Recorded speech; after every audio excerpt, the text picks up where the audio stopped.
Shalom saudara-saudara. Yang lalu kita sudah belajar penderitaan karena dosa.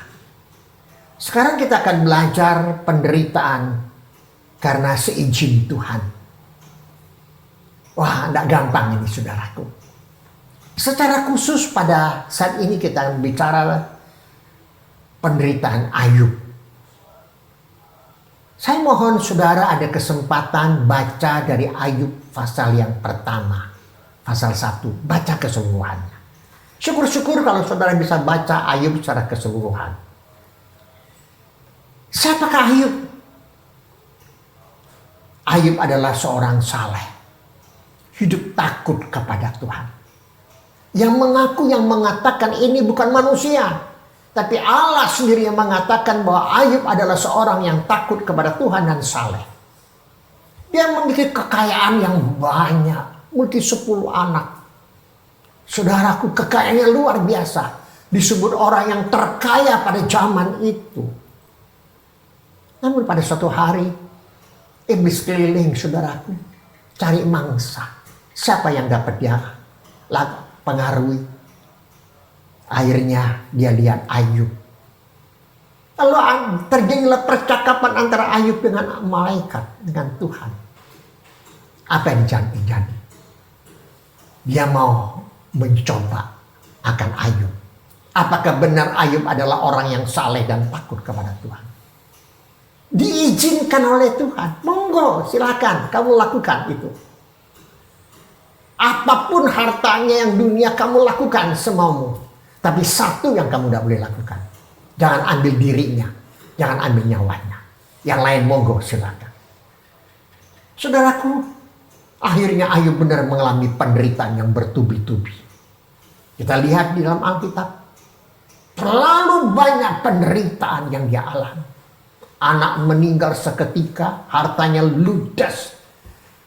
Badannya penuh dengan borok sampai digaruk sama genteng saudaraku dengan batu.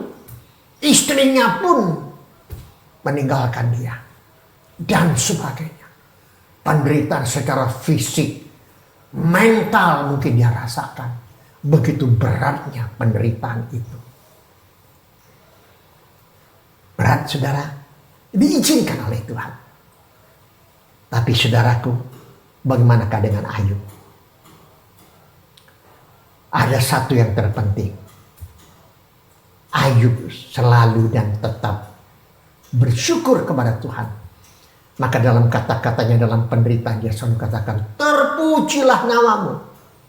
Lalu berikutnya adalah, dalam segala penderitaan ini, Ayub tidak berdosa. Sebagai manusia saudaraku, Ayub pasti bertanya-tanya kepada Allah. Aku sudah berbuat baik. Aku hidup takut kepada Tuhan dan aku hidup saleh. Kenapa aku harus menghadapi penderitaan yang amat sangat berat ini? Dia pasti bertanya. Itu yang terjadi. Tapi saudaraku, apa yang dia katakan? Saya akan bacakan beberapa ayat-ayat Alkitab dari Ayub itu, kata-kata dari Ayub itu sendiri. Yang sangat menguatkan saya ingin share kepada saudara. Dalam kitab Ayub pasal 1 ayat 21 dikatakan, dengan telanjang aku keluar dari kandungan ibuku. Dengan telanjang juga aku akan kembali ke dalamnya. Tuhan yang memberi, Tuhan yang mengambil. Terpujilah nama Tuhan. Coba saudara lihat. Bukankah indah dia katakannya ini. Lalu dalam Ayub pasal yang kedua ayat 10 dikatakan.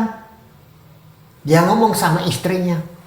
Karena istrinya ini sudah katakan, ngapain kamu mau bersama dia? Kita lihat apa yang dikatakan Ayub pasal 2 ayat 9. Maka berkatalah istrinya kepadanya. Ini istrinya.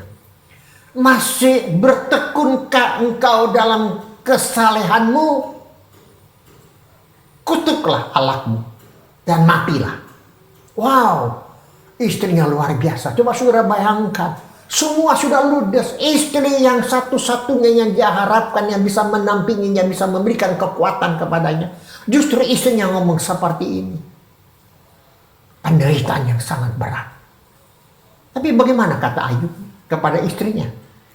Ayub 2 ayat 10 dia berkata, tetapi jawab Ayub kepadanya, kepada istrinya, engkau berbicara seperti perempuan gila. Apakah kita mau menerima yang baik saja dari Allah, tapi tidak mau menerima yang buruk? Dalam kesemuanya itu, Ayub tidak berbuat dosa dengan bibirnya. Wow, coba sudah lihat baik-baik. Masa kita mau terima yang enak saja dari Tuhan, yang tidak enak saya tidak mau? Terpujilah Tuhan. Lalu dikatakannya, dalam semua itu Ayub tetap tidak berbuat dosa dalam bibirnya. Luar biasa. Ayub 42 ayat yang kedua. Aku tahu bahwa engkau sanggup melakukan segala sesuatu dan tidak ada rencanamu yang gagal. Tidak ada rencana Tuhan yang gagal. Dia sanggup melakukan segala perkara. Wow, keyakinan ini luar biasa. Sehingga dalam Ayub, kitab Ayub pasal 42 ayat 5 dikatakan, hanya dari kata-kata orang saja aku mendengar tentang engkau. Tetapi sekarang mataku sendiri melihat, memandang engkau. Oh, luar biasa saudaraku yang saya kasih dalam Tuhan. Dalam penderitaan itu Ayub tetap tegar, tetap kuat, tetap memuji Tuhan, tetap tidak berbuat dosa, hidup kudus dan benar di hadapan Tuhan. Bagaimana dengan saudara? Masih banyak ayat-ayat Alkitab yang menguatkan kita. Tentunya saya sangat mengharapkan saudara bisa membaca kitab Ayub secara keseluruhan. Pertanyaannya, apakah saudara sedang menghadapi penderitaan? Sakit, susah, ekonomi saudara berantakan, rumah tangga saudara berantakan, pekerjaan saudara berantakan, saudara mengalami gempa, bencana alam, ancaman, peperangan, dan sebagainya. Penderitaan itu pasti ada. Tapi bisakah kita seperti Ayub? Hidup teguh dan kuat. Mari saudaraku, kita belajar seperti Ayub. Kuat, bersyukur, dan tidak berbuat dosa lagi. Mari kita berdoa. Tuhan Bapakku di surga, pada pagi hari ini Engkau kembali memberikan firman-Mu kepada kami. Tolong kami Tuhan,